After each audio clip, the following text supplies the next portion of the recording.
ಚಂದಮಾಮ ಕೈ ಚಾಚಿದ ಬಾರೆ ಎಂದು ಗೋಳಾಡಿದ ಇವನ ಬಿಟ್ಟು ಹೋಗಲಾರೆ ಊಹು ಎಂದಳು.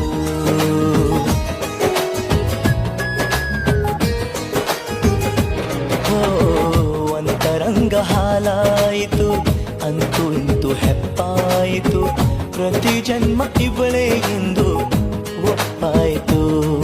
ಅಭಿಮಾನಕ್ಕೂ ಇವಳೇ ಅನುಬಂಧಕ್ಕೂ ಇವಳೇ ಅನುರಾಗವೂ ಇವಳೇ ಅನುಗಾಲವೂ ಇವಳೇ.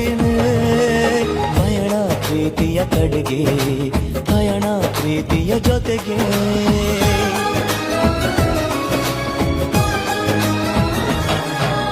ಮಾನಸ ಗಂಗೆ ಮಾನಸ ಗಂಗೆ